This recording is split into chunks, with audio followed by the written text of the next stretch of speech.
नमस्कार, मैं हूं कोमल राव। आप देख रहे हैं एनजेपी हरियाणा।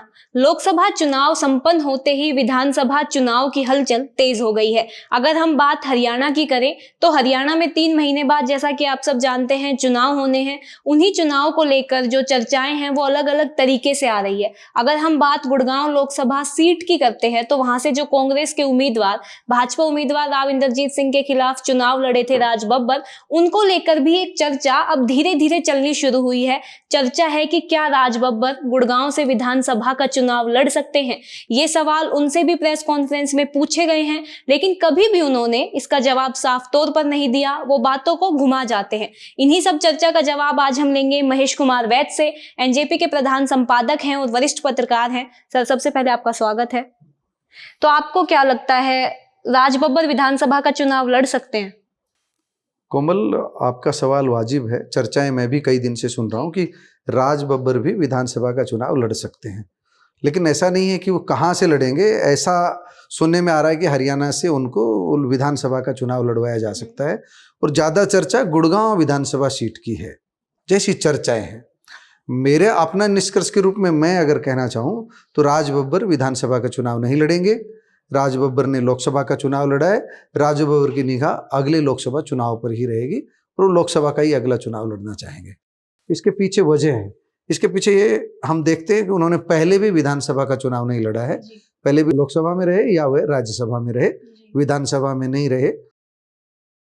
विधानसभा चुनाव को लेकर जब हमने उनसे एक सवाल एक बार किया भी था, तब भी उनका यही कहना था अप्रत्यक्ष रूप से कि विधानसभा का उनका कोई इरादा नहीं है। लेकिन कांग्रेसियों में थोड़ा सा उत्साह है। जो राज बब्बर के समर्थक हैं वो एक गणित लेकर के चल रहे हैं कि राज बब्बर अगर चुनाव लड़ते हैं तो पंजाबी वोटों का कांग्रेस को फायदा मिल सकता है। राज बब्बर का जो हार का अंतर रहा वो काफ़ी कम रहा है, 75,000 वोटों से हारे हैं वे। गुड़गांव जैसी लोकसभा क्षेत्र में जहाँ 25 लाख मतदाता हैं, 16 लाख के करीब वोटिंग हुई थी, जो तो उस क्षेत्र में 75,000 की हार बड़ी हार नहीं है। इस स्थिति को यह भी माना जा रहा है कि अगर राज बब्बर के बारे में पंजाबी समुदाय के लोगों को पहले से पता होता कि वो कम अंतर से हारने जा रहे हैं तो उनके वोट बढ़ सकते थे। उनको दौड़ में कभी माना ही नहीं गया, इसलिए वो इस मुकाम तक पहुंचे हैं। तो अभी ये माना जा रहा है कि अगर राज बब्बर गुड़गांव से चुनाव लड़ते हैं तो पूरा कांग्रेस का उत्साह बढ़ेगा, दूसरी सीटों पर भी इसका असर जाएगा। राज बब्बर एक बड़े पंजाबी चेहरे हैं, ओबीसी से आते हैं, तो कांग्रेस ऐसा गेम कर सकती है। इसकी संभावना से मैं इनकार नहीं कर रहा, लेकिन निष्कर्ष के रूप में अगर हम बताना चाहें तो हम यही कहेंगे कि राज बब्बर विधानसभा का चुनाव नहीं लड़ेंगे। अगर राज बब्बर का देखा जाए, जो लोकसभा चुनाव में प्रदर्शन रहा वो भी काफी अच्छा रहा, और चुनाव हारने के बाद भी लगातार वो लोगों से मिल रहे हैं, उनके बीच जा रहे हैं, और ये ऐलान भी उन्होंने कर दिया है कि अब मैं गुड़गांव में ही रहूंगा, लोगों की समस्याएं सुनूंगा। तो क्या ये सारा गणित हम देखें तो ऐसा नहीं लगता कि हो सकता है विधानसभा की तैयारी हो? कोमल, जैसा आप देख रहे हैं, राज बब्बर ये मानकर चल रहे हैं कि मुझे मतदाताओं ने जितना समर्थन दिया है, 7 लाख के करीब उनको वोट मिले हैं, तो मुझे धन्यवाद देना चाहिए, ऐसा सोच रहे हैं।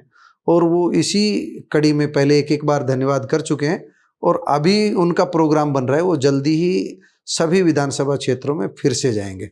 मुझे लगता है कि विधानसभा चुनाव में कांग्रेस की सभी सीटों पर राज बब्बर को बड़े चेहरे के रूप में पेश किया जाएगा, और एक बड़े पंजाबी चेहरे के रूप में भी उनको पेश किया जाएगा, ताकि वो कांग्रेस को ज़्यादा मजबूती प्रदान कर सके और कांग्रेस में एक ऐसा बड़ा चेहरा सर्वमान्य हो जाए धीरे धीरे, तो कि उन्हें एक स्वाभाविक नेता मान लिया जाए।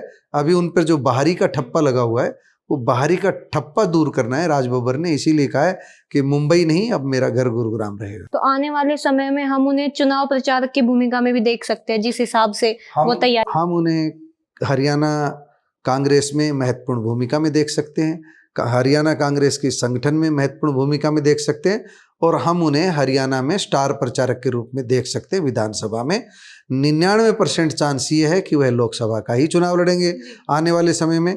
1% चांस ऐसा है कि कांग्रेस हाईकमान उनका उपयोग करना चाहे, कहीं बहुत ज़्यादा गुड़गांव में टकराव की स्थिति हो उम्मीदवारों के बीच। तो गुड़गांव में पंजाबी समुदाय बहुतायत में, बहुत ज़्यादा संख्या में, लगभग 1 लाख के आसपास है, थोड़ा कम है 1 लाख से, लेकिन इतनी बड़ी संख्या में पंजाबी समुदाय है गुड़गांव में, तो उस स्थिति में जातीय समीकरण साधने के लिए कांग्रेस 1% प्रयोग कर सकती है, राजबब्बर को चुनाव लड़वा सकती है।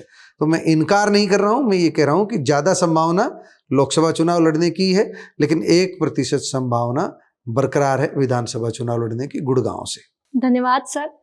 जैसा कि आपने हमारी बातों को सुना, हमारा जो निष्कर्ष निकलता है वो यही है कि वो उनकी ज्यादा संभावना लोकसभा चुनाव लड़ने की है, लेकिन हम विधानसभा चुनाव का इनकार नहीं करते। हमारा मानना है कि वो लोकसभा चुनाव लड़ेंगे। अब ये तो समय बताएगा कि वो विधानसभा चुनाव लड़ते हैं या नहीं लड़ते। फिलहाल के लिए बस इतना ही। धन्यवाद।